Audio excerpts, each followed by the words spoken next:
So let's look at the first slide for tonight.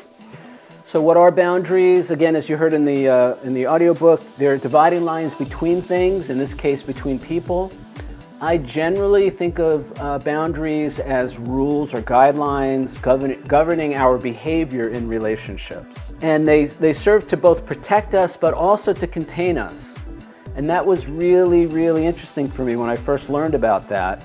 You know, this idea that, the primary purpose of having a boundary with another person or in particular situations is to protect us, take care of ourselves from something that's unwanted, potentially harmful, and all of that. But they also, healthy boundaries also contain us.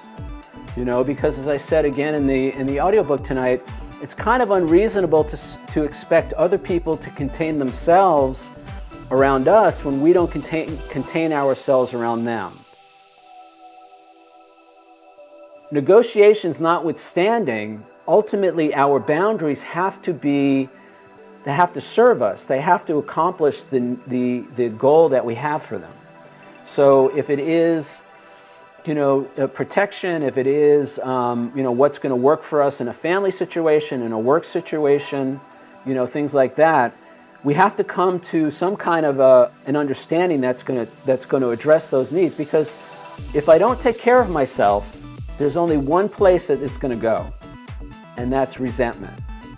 And what I found for me, my definition, we talked about this in chapter 6, my definition of resentment is that I have not done what I needed to do to take care of myself in that situation, and now the anger that I think I feel towards them is misdirected anger that I feel towards myself, because I did not take care of myself in that situation.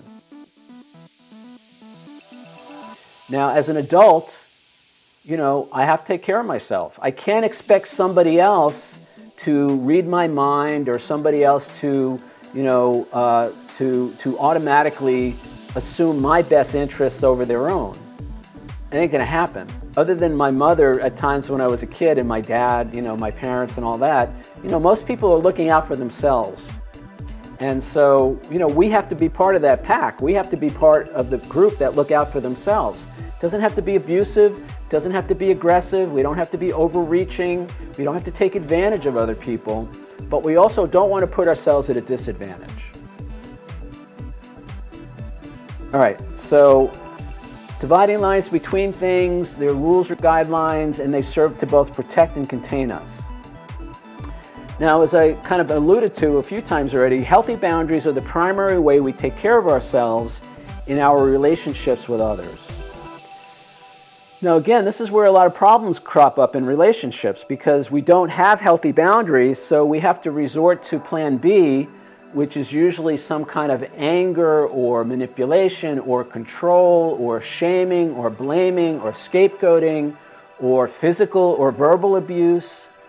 Those are the things we default to when we don't know how to use healthy boundaries to take care of ourselves. There are 5 main types of boundaries. Some people actually have more, some people have less. There's a lot of overlap between them, and there's no right or wrong when it comes to which type you use. But the 5 that I have used in my own life are 1, physical boundaries, 2, temporal or time boundaries, 3, verbal boundaries, 4, mental boundaries, and 5, emotional boundaries. Now, I gave some examples in the audiobook tonight, but just really quick, a physical boundary is just that. It's any kind of a physical barrier or distance between you and another person. A physical boundary is who we allow into our home, who we allow into our car, into our office. It's some kind of physical separation between us and another person or group of people. Temporal boundaries. So this has been very, very helpful for me, is to use time as a way to take care of myself. I have certain boundaries around how much time I spend with certain people, when I visit with certain people or allow them to visit me, when I call them or when I allow them to call me, how long those calls are. A temporal boundary is really effective for me. It's very powerful. And so, I will limit certain phone calls in length to a certain amount of time with certain people, actually most people. but I'll also contain myself. I'm conscious of the amount of somebody else's time that I'm taking when I call them, or when I meet with them, or visit with them, or whatever. So they protect me and they contain me. Verbal boundaries, what's acceptable to you in terms of communications from other people, yelling, screaming, sarcasm, scapegoating, the tone of the conversation. We have to decide what's acceptable to us. And it's often not very helpful to assume that other people automatically know what's acceptable to us and what's not.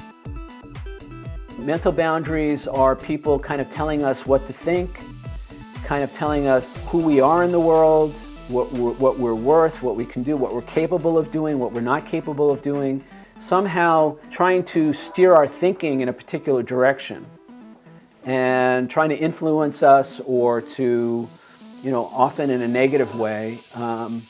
And so being conscious of that, also not, for me this was really important too, to understand that I never have to explain, defend, or justify my choices to anybody.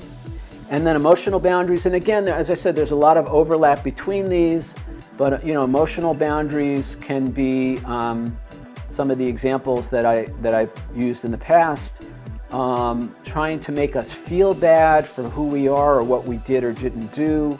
It's one thing to say, gee, you forgot to take out the garbage last night, when it's my turn or my job to take out the garbage, versus, how many times do I have to tell you, or you're just lazy, or you're self-absorbed, you're self-centered, you only think about yourself. All of that, as far as I'm concerned, is emotional abuse. Could be verbal abuse as well, mental abuse. But having some kind of boundaries around that behavior from another person is really important. And it could be very subtle. Sarcasm, as far as I'm concerned, sarcasm is an attack. Often it's based in anger. It's a way to try to hurt another person. So looking for that, being aware of that, being conscious of that, and having some sense of what's okay and what's not okay in that regard, in the relationship. Now the basic rule is we're going to choose boundaries that give us what's needed in order to see ourselves as safe and or comfortable in specific situations or with specific people.